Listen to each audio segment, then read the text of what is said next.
Good afternoon.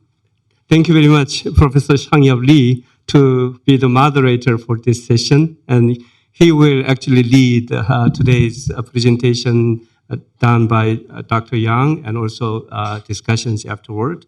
As the director of this Center for Korean Studies, I would like to express my utmost pleasure to invite Dr. Yang and also Dr. Daisy Yang here to the Center for Korean Studies for a talk. As you know, Dr. Yang and Dr. Daisy Yang are good friends of our center for a long time. And in fact, we are Facebook friends as well. The Center for Korean Studies has a Facebook page, and Dr. Yang is actually following all of the posts that the center posts. And not only clicking like, he also often make remarks, which is really encouraging us, all of the faculty member and the people here. And I also have my personal Facebook page, and he also follows my personal Facebook message as well, and never fail to leave remarks, very encouraging. And it is really great honor to have Dr. Yang as my Facebook friend as well. As you know, Dr. Yang, both Yangs had been really generous supporter and donor for this Center for Korean Studies. And owing to the Dr. Yang's generous support, we could create a Yang's lecture series in which we invite world-class speakers. And we are really fortunate to have that endowment fully established and functional. Today, I'm very, very happy to hear about his book project. I thought after retirement, people will not work, but he was writing a book, and today he is giving us a preview of his book with presenting core ideas that are included in the book. He is a wonderful scholar and a very respected diplomat and former politician, and also really nice human being. And I'm very much honored and glad to have this opportunity to learn from him about the most important contemporary issues in the world. Thank you again for coming to this talk.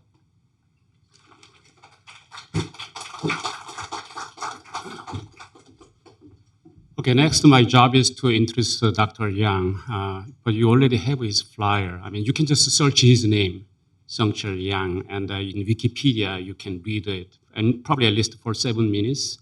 So you already know that he's a Korean ambassador to the United States. He was a member of the National Assembly, and he was a professor in the United States for a long time. And he was also a professor in Korea, Kyunghee University, Korea University. And he's a very prolific, actually, writer. He has published so many books. So, I mean, this is a kind of a general introduction, but I have known him for a while. So I just spent 1 minute that why I actually respect him. So when there is a new book, like Piketty's book, you know, that's kind of a very book about like capitalism in 21st century. It's like an 800-page book.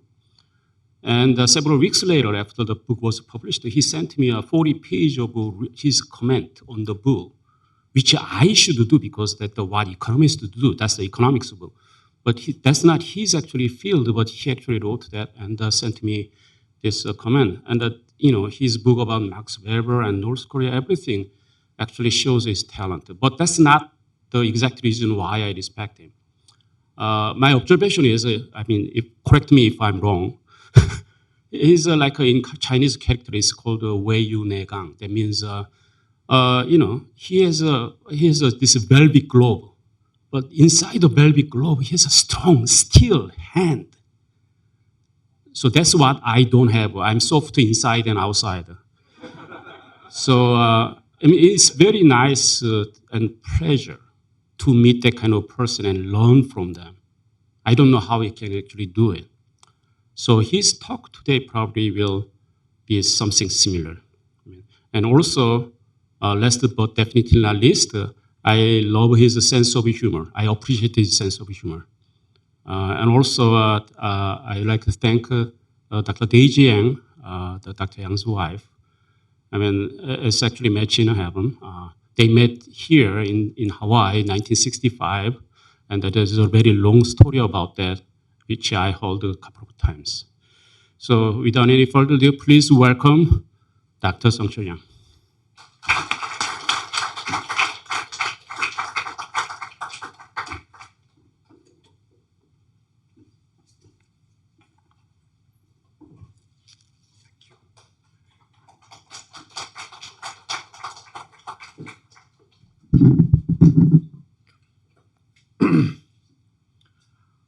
Mahalo to Professor Baek Tae-woong, the director of the Center for Korean Studies, and Professor Lee Sang-yap, the former director of the CKS, for inviting me here.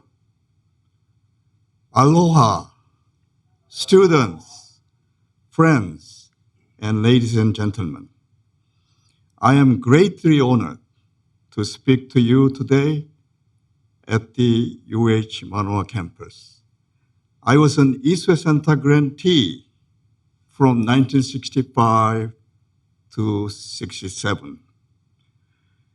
The year Korea and US have celebrated 3 landmark events in Washington, D.C., Incheon in Korea, and the UH Manoa campus. In 1882, the Kingdom of Korea signed the Treaty of Peace, Amity, Commerce, and Navigation with the US. It established formal diplomatic relations between Korea and the United States. The first Korean immigration to Hawaii in 1902, but stopped in 1905 due to the Korea-Japan Treaty, and Japan forcibly annexed Korea in 1910. In 1972, Republic of Korea helped to establish the Center for Korean Studies at the University of Hawaii Manoa campus. My congratulations to CKS for its 50th anniversary. Today, the world is topsy-turvy amidst the worst crisis for humanity since World War II. I have 3 goals in my speech. First is to define and explain 2 world-unifying enemies. I have so many enemies. They are global warming and COVID-19 and its mutants, which I call the first global germ war of the 21st century. Second is to define and explain 2 world-dividing enemies. They are the emerging Cold War II and the weapons of mass destruction. Third is 5 litmus tests to distinguish working democracy from retrograde dictatorship. Term limit of the political power holder, presence or absence of human rights, people's freedoms, spontaneous bottom-up protest and demonstrations, and the presence of individual motivation or mass mobilization in economic and social arena. There are 2 world-dividing enemies, global warming or climate change, and COVID-19 virus and its variants. Global warming is often used interchangeably with climate change. NASA defines global warming as the long-term heating of the Earth due to human activities, primarily fossil fuel burning. Climate change is a long-term alteration in the average weather patterns that define the Earth's local, regional, and global climate. Scientists warn that a rise of 1.5 Celsius in temperature would unleash extreme sea level rise. Careful about living in Hawaii. And catastrophes, crippling droughts, monstrous storms, and unprecedented, wide-ranging wildfires all over the world, far worse than the people are already confronting.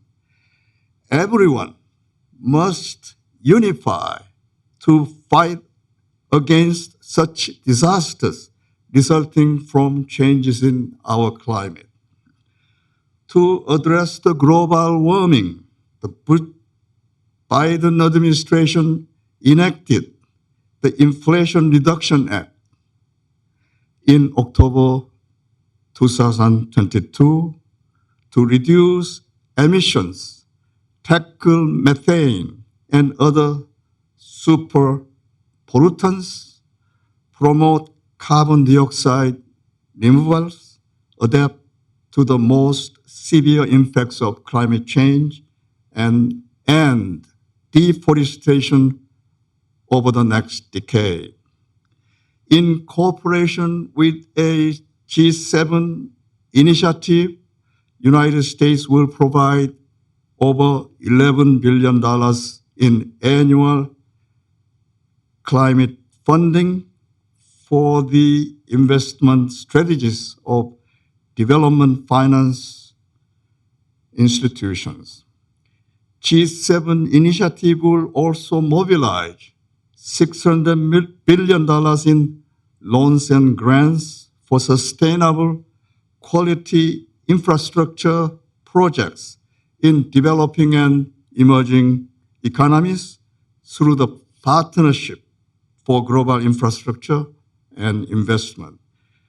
These US and G7 initiatives are in response to China's infrastructure investment through the so-called Belt and Road Initiative. The level of funding pledged by Partnership for Global Infrastructure and Investment is a serious commitment to addressing the infrastructure needs of low and middle-level income countries, potentially on par to match that of China's Belt and Road Initiative. Another enemy of humanity is COVID-19 and its mutants. This pandemic is a new game changer in human lifestyle. It triggered, in my opinion, the first global germ war of the 21st century against humans worldwide. It radically transformed human lifestyle, though each country and region's responses and solutions vary. For the following reasons, I call the present pandemic the first global germ war. One, unlike other wars in human history, the virus attacks on humans are invisible. They are only detectable to medical or biological specialists through electronic microscopes. In World War I, World War II, and the Cold War of the last half a century, state or a group of states fought against another state or a group of states. 2, viruses are borderless. They have spread to 5 continents and Arctic and Antarctica in a few months. Unprecedented in the history of the pandemic. 3, viruses are blind to time, space, temperature, skin color, gender, age, social and political status, ideology, religion, region. Wow. Advanced or developing state, open or closed market, and democracy or dictatorship. 4, viruses unify the world because everyone must fight to overcome them. In this war, human enemy is the pandemic. In previous war, people and state for different ideology, religion, race, and or ethnicity, or political, economic, and military motives, and national interest. 5, COVID-19 and its mutants are unique in their scope, speed, and range of human infection.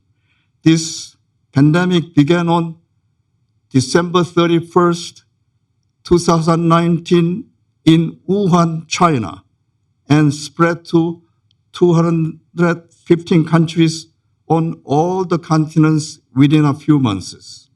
The deaths and infection tolls are unprecedented. As of November 7, 2022, there are 630 million confirmed cases and 6.6 million deaths. Finally, viruses became a game changer for the human lifestyle.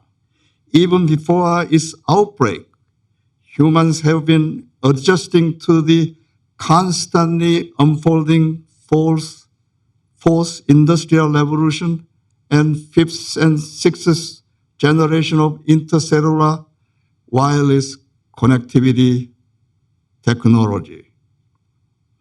COVID-19 and its mutants have accelerated the speed and scope of transformation, such as e-industrial production, e-business, e-commerce, e-finance, e-economy, e-education, e-sports, e-government, e-society, and e-politics. The pandemic also brought a paradigm in American politics and the world. For instance, U.S. Democratic National Convention, which has been held every 4 years since 1832, and the Republican National Convention since 1856, undertook for the first time virtual convention in August 2020 for the first time through Zoom, online, internet, and other social network service. Controlling the pandemic may require changes in the existing political, economic, social, and military paradigms. Viruses have no borders or boundaries. Thus, we must change our thinking, living, and acting. Our conventional concept of human enemies no longer holds. Today, our enemies are terrorists, lawless radicals, international lawbreakers like Putin, and or autocratic absolute dictators. 7.4 billion euros pledged for research in finding a vaccine for COVID-19 at a video conference summit hosted by the European Union in May 2020 is an excellent start. U.S. President Joe Biden's pledge at the UN General Assembly to create a new mechanism to finance a global health threat council deserves a praise. Council will be armed with tools we need to monitor and identify emerging pandemics so that we can take immediate action, and United States has put more than $15 billion toward global 19 response. My plea is for the people of the world is to unify their efforts in overcoming our enemies, COVID-19 and global warming, and to remake the planet Earth into a safe place for all organic beings and inorganic nature. There are two world-dividing enemies. I have so many enemies to shoot. They are the weapons of mass destruction and emerging civil war. Bulletin of Atomic Scientists in Washington, D.C. cited that worsening nuclear threat, lack of climate action, and the rise of cyber-enabled disinformation campaigns as the primary culprits for the doomsday clock moving its hand closest to midnight on January 20, 2022, since its creation in 1947. When Putin invaded Ukraine, doomsday clock stayed at 100 seconds until midnight. It now indicates time in seconds rather than minutes for urgency. It moved from 2 minutes to midnight to 100 seconds to midnight. Its statement also identifies possible action steps to turn back the hands of the clock. Bulletin of Atomic Scientists urges the United States and Russian Federation to revive and revise the Strategic Arms Reduction Act. 2022 Yearbook of Stockholm International Peace Research Institute reported that 9 states, US, UK, France, Russia, China, India, Pakistan, Israel, and North Korea possessed approximately 12,705 nuclear weapons, of which 3,720 were deployed with operational forces. Except for the US and Russia, the nuclear arsenals of other nuclear-armed states are considerably smaller. But all these states are either developing or deploying new weapon systems or have announced their intention to do so. China is in the middle of a significant modernization of its nuclear arsenal. It is developing a nuclear triad for the first time, made up of new land and sea-based missiles and nuclear-capable aircraft. Meanwhile, North Korea adhered to its self-declared moratorium on testing nuclear weapons and long-range ballistic missiles in 2019. But it broke its pledge. And Kim Jong-un regime has been launching missiles, including ICBM, by endlessly violating and ignoring UN Security Council sanctions. In response, at the 54th ROK U.S. Security Consultative Meeting held in Pentagon on November 3rd, 2022, U.S. Secretary of Defense Lloyd Austin noted in the U.S. ROK joint communique that, quote, any nuclear attack against the United States or its allies and the partners, the use of non-strategic nuclear weapon is unacceptable and will result at the end of the Kim regime, end of quote. Can democratic power holders and dictators together accept viruses, global warming, and weapons of mass destruction as common enemies? Can the nuclear powers put away their WMD against their rival nations?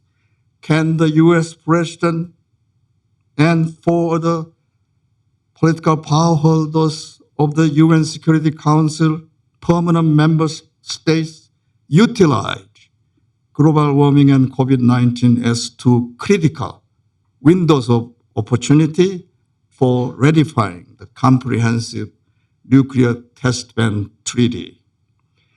Are my appeals naive and unrealistic, or are the power holders of WMD inane? Can all the states in the world learn from military absent Costa Rica and Iceland?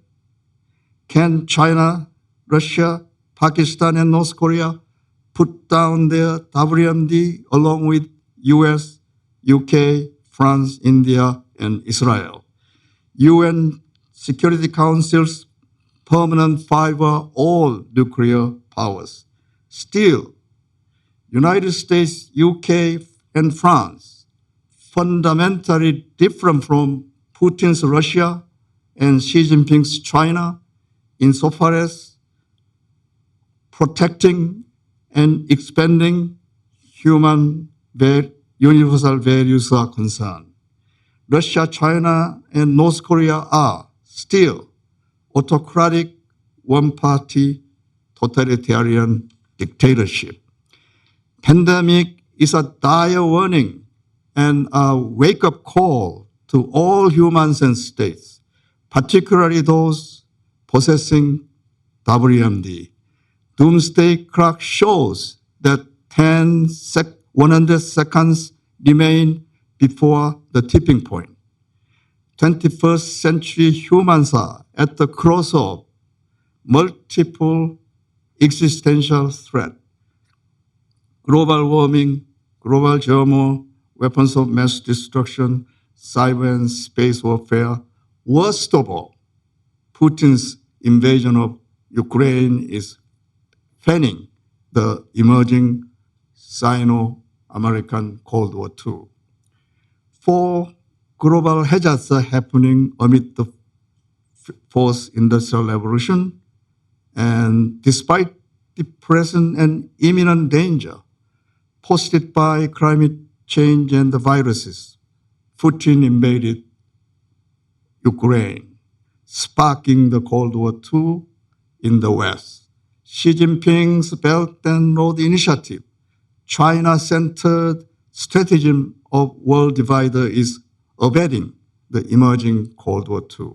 The US-led new Indo-Pacific alliance linked with NATO in Europe in response to Xi Jinping in the East, Putin in the West, is human-made.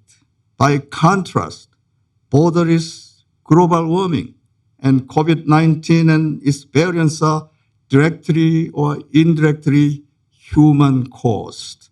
The invisible, blind, and unexpected pandemic is added here because it challenges humanity globally.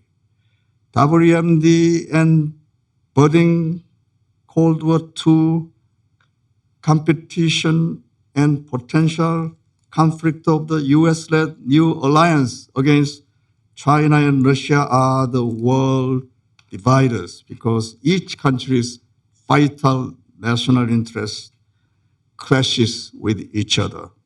Ultimately, however, the goal of NATO, quadrilateral security dialogue among Australia, UK, and US, trilateral security pact of Australia, UK, and the United States, and US-led Indo-Pacific economic framework is to promote and protect universal values such as individual freedoms, human rights, the market economy, private enterprise and private property, and international or internal rules-based order.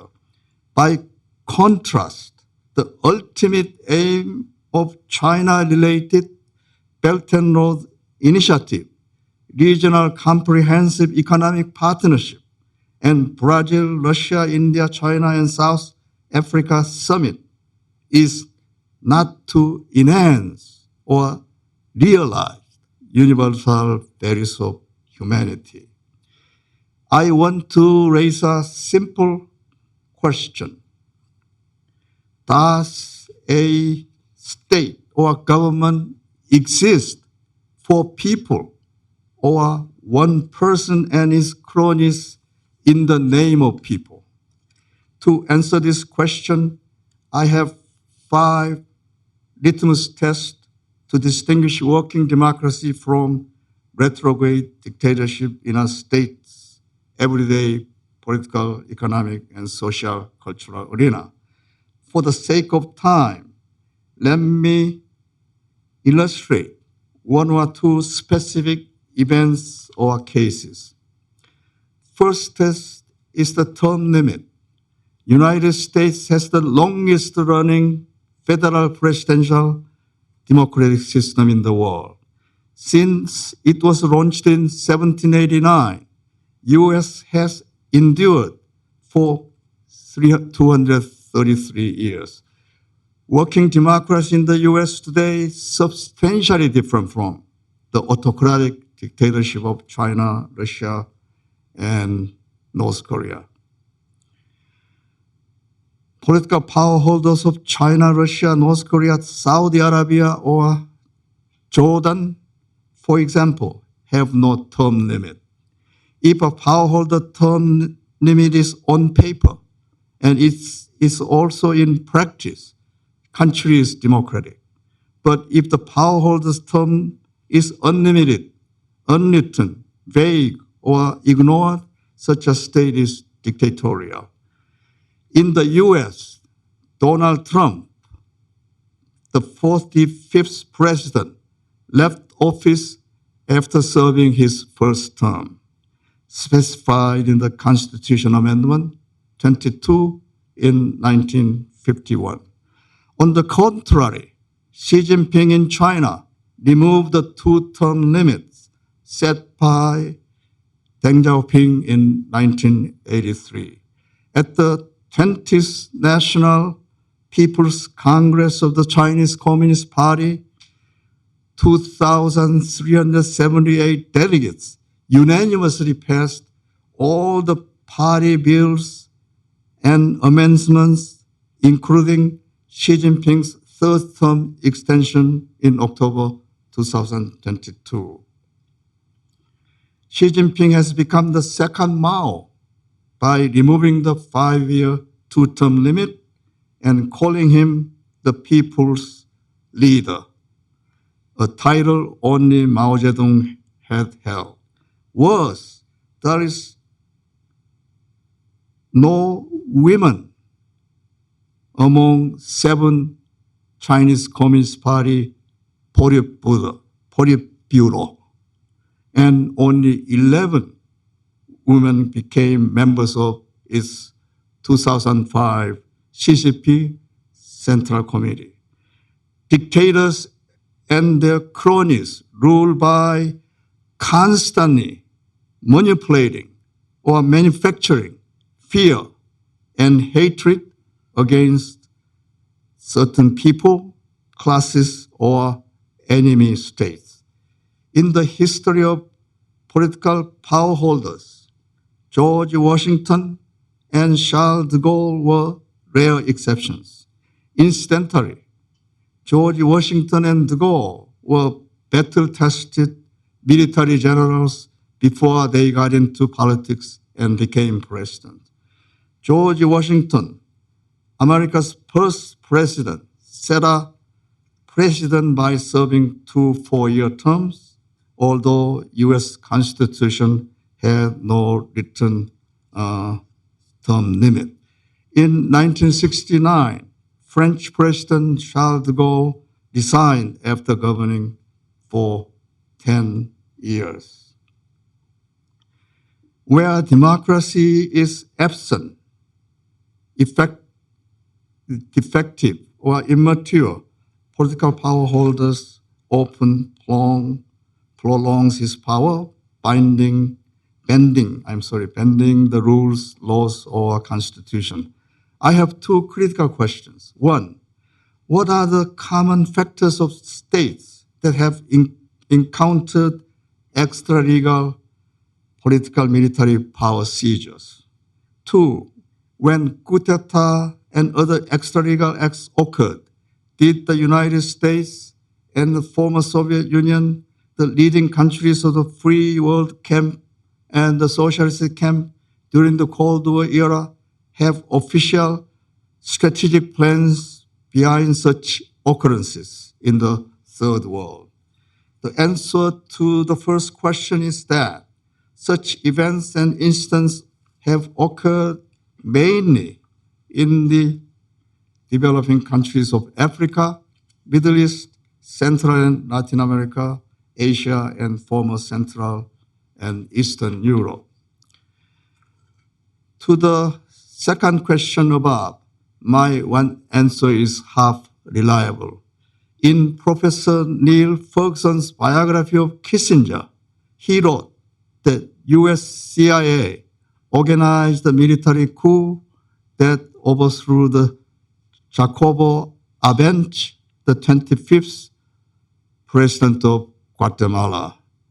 Arbenz lost power because he nationalized United Fruit Company, American business interests. He was ousted by court, painstakingly fabricating and spreading the story that he was a Kremlin stooge, end of quote.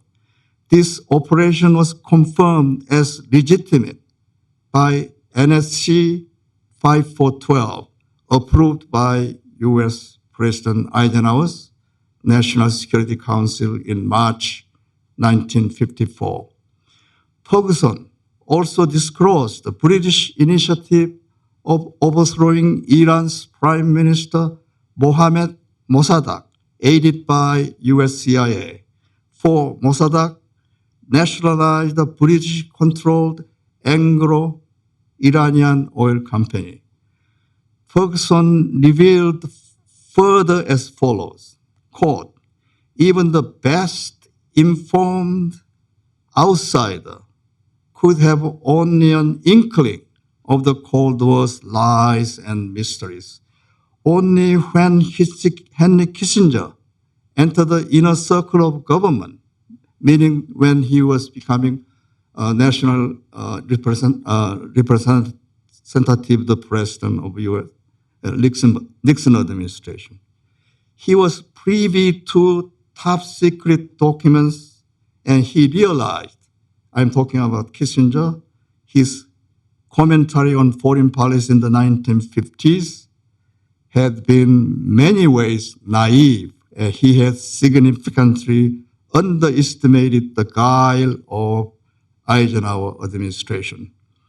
Ferguson further stated, quote, US President Eisenhower grumbled that almost any of the newborn states of the world far rather embrace communism or any form of dictatorship than acknowledge the political domination of another government. The new countries reminded Eisenhower of a law of dominoes waiting to topple after another, end of quote. Incidentally, the final judgment on Eisenhower's NSC 5412 should be reserved for posterity in 4 reasons.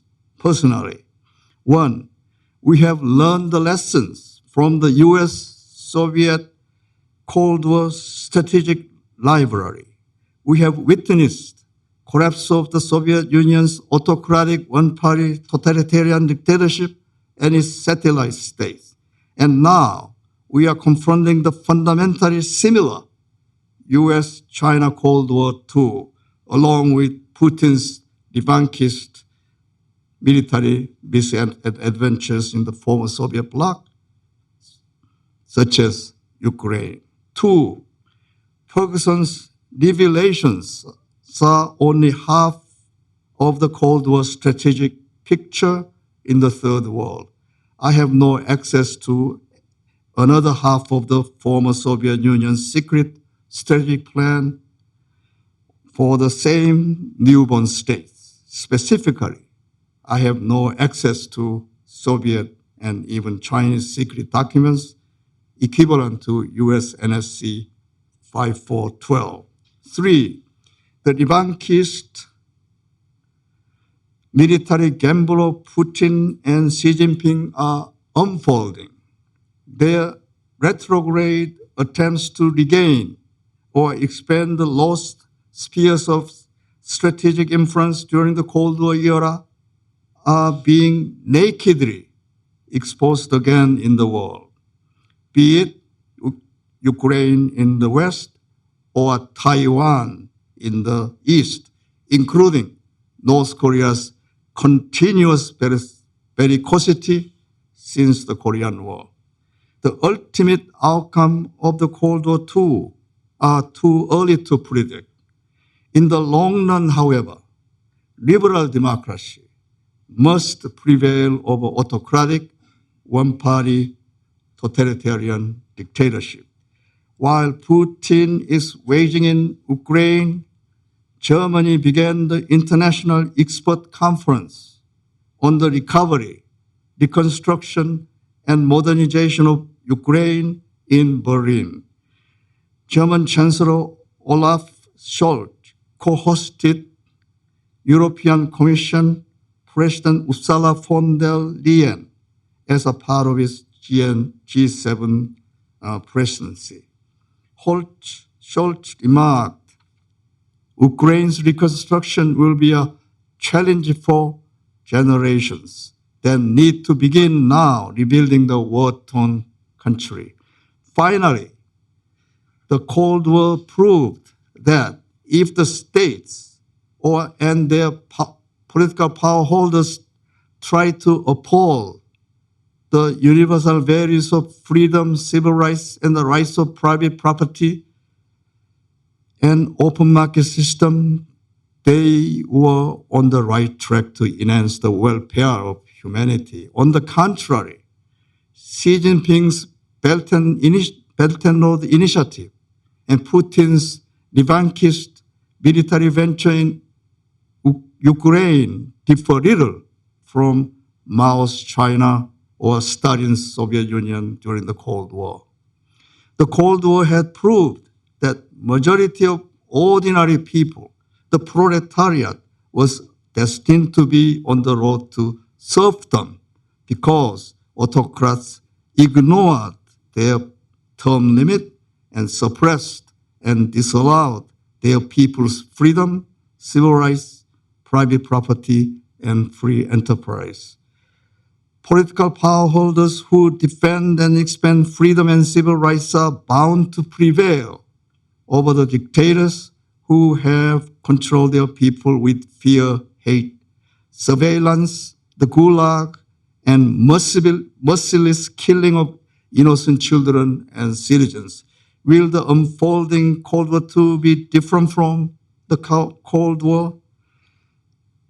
Well, the 5-year one-term presidency in the United States, 5-year one-term presidency in the Republic of Korea, 2 consecutive 4-year terms in the United States and 2 5-year term limit in France are the live examples. In the social contract, Jean-Jacques Rousseau began, quote, "Man is born free, and everywhere he is in chains," end of quote. John Stuart Mill in On Liberty declared, quote, "Over himself, over his own body and mind, individual is sovereign," end of quote. In 1995, Korean War Veterans Memorial was dedicated in Washington, D.C. Its inscription is a live reminder of the unaccountable value of freedom. Quote, "Freedom is not free. Our nation honors her sons and daughters who answer the call to defend the country they never knew and people they never met," end of quote. In the real political, economic, and social arena, country's democratic system is alive and maturing in the right direction if the freedom of religion, speech, press, assembly, petition, privacy, private property, and free enterprise is promoted and protected. State is democratic if it possesses towards realizing such freedoms, which may not be perfect or satisfactory now. Contrarily, if such freedoms are formally declared or written in the Constitution, but remain in the closet or ignored and abused, dictatorship tends to expand and unchecked. Let me do freedom test for China and the United States. Tragic deaths of freedom fighter Li Xiaobo, 2010 Nobel Peace Prize laureate, is a tragic example of China's freedom test. He was a Chinese human rights activist and one of the 4 gentlemen of hunger strike manifesto during the 1989 Tiananmen Square protest. The 1989 manifesto began with, quote, "We protest, we call upon people, we repent, we are not looking for death, we are searching for true life," end of quote. The manifesto advocated 5 fundamental concepts: freedom, human rights, equality, republicanism, and democracy, along with 19 basic positions such as the constitutional amendment to transitional justice. The purpose of the hunger strike was to appeal for liberty, democracy, and human rights, end of quote. But Li Peng, the 4th premier of the PRC, People's Republic of China, mobilized military force of hundreds of thousands to suppress unarmed students and people from all walks of life. Li Xiaobo was arrested and jailed. The 2 former doctors pronounced him fit to travel abroad to receive treatment for his illness, but it was denied, and he died of liver cancer on July 13 in Shenyang's first hospital. So his tragic pro-democracy activism in China ended after serving 8.5 of his 11-year jail sentence. I'm sure Professor Peck has a real history of what the jail means. 2 cases of working democracy took place during the Trump administration. out of 46 presidents, Trump was the first person with no prior experience as an elected or appointed officials in local, state, or federal government. He was the first business tycoon turned president.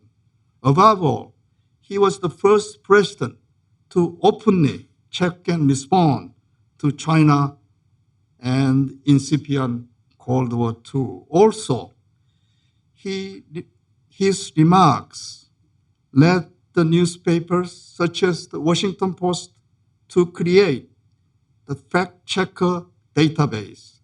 As of July 9, 2020, his false and misleading lies and exaggerations stood 20,055 in 1,267 days in office.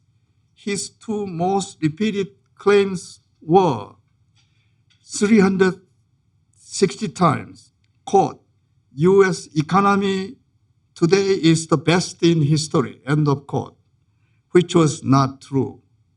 261 times, quote, his border wall is being built, end of quote. But Congress balked at the funding of concrete barrier and built smaller and older barriers with steel fencing. Mary Trump, a clinical psychologist and a niece of Trump, published a book about her uncle and the family. Nearly 1 million copies were sold on the first day of its publication. Virginia Hopperman commented that the book isn't a gossip fest. It isn't law-leaking. It is a bleak story, and there is no redemption. The country, like Donald Trump's creditors, will not recoup its losses, end of quote. Finally, these two cases confirm that America's freedom of press is alive. The U.S. is an open market system. Money talks in America.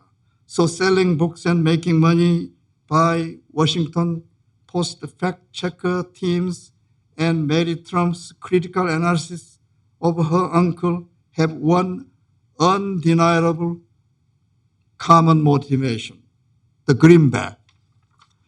I have two questions.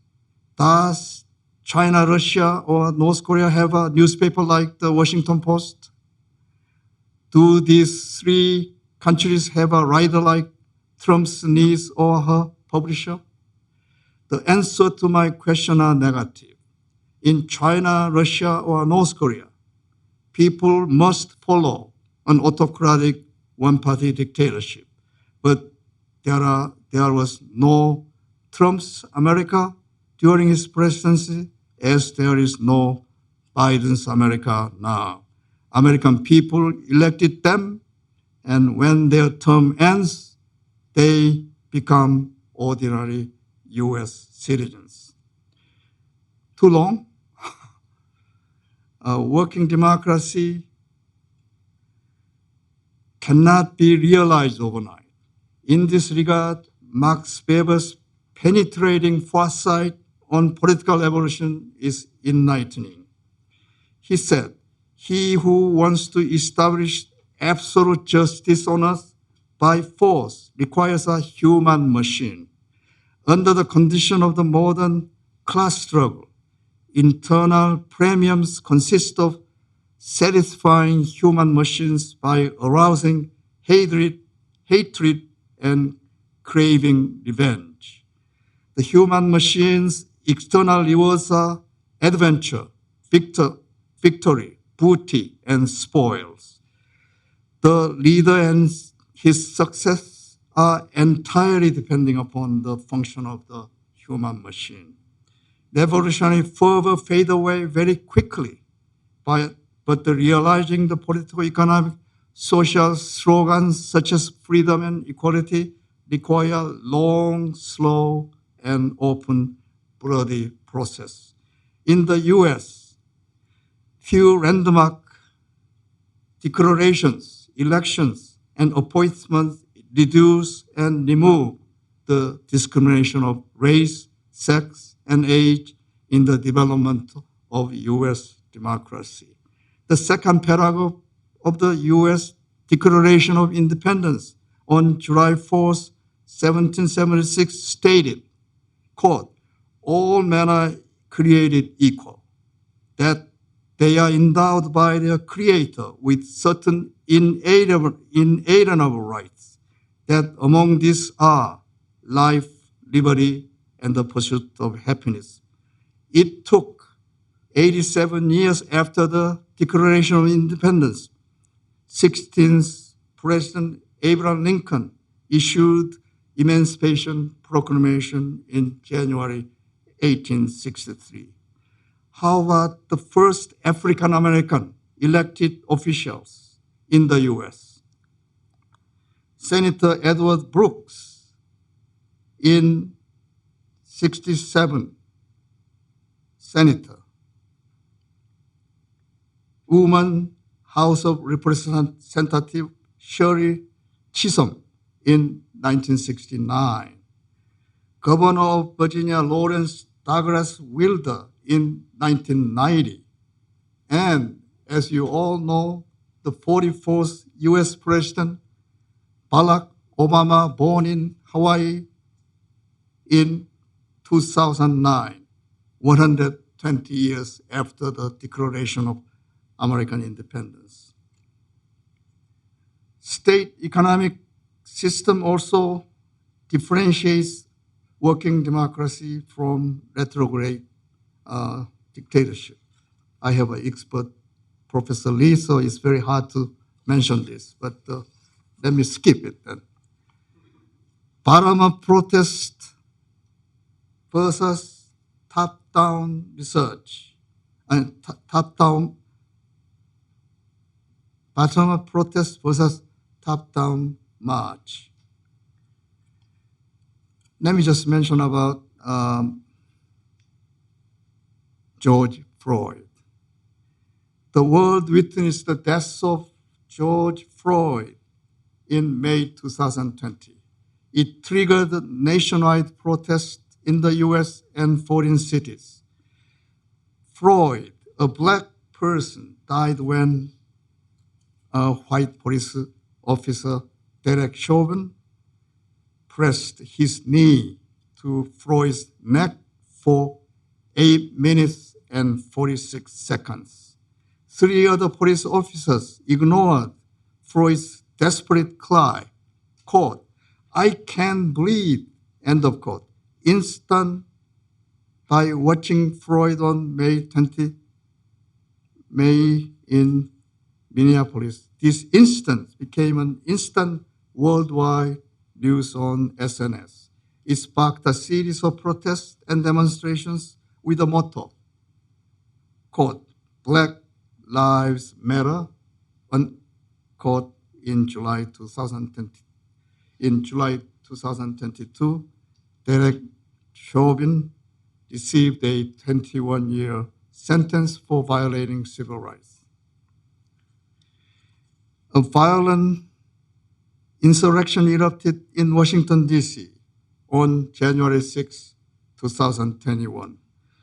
Pro-Trump rioters breached the security perimeter and penetrated U.S. Capitol to disrupt the Electoral College vote counting that could certify President-elect Joe Biden as the winner by Congress. TV news showed a Trump backer in jeans, I also saw it myself, and baseball cap popping a leg up on House Speaker Nancy Pelosi's desk. He left a threatening note to her desk while other mobs climbed onto rises set up for Biden's inauguration on January 20. It was the first time that mobs had taken over the capital since 1814, when British troops burned the capital during the War of 1812. In January 6 U.S. House Select Committee hearings, William Barr, the former Trump Attorney General, testified, quote, Trump become detached from reality. He really believes this stuff.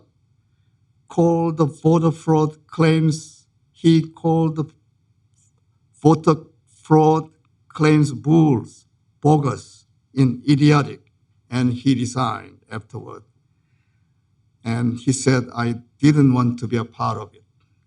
Its unanimous subpoena requires that Trump produce the document by November 4 and testify to the speaker and testify to the committee with an oath on and about November 14 to the committee in 2022.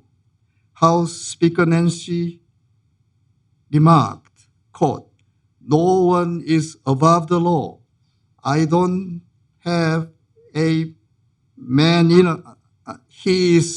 I don't think he's man enough to show up because he had to testify under oath. We will see. She was right because Trump defied subpoena just 2 days ago and failed to appear before the House Select Committee hearing.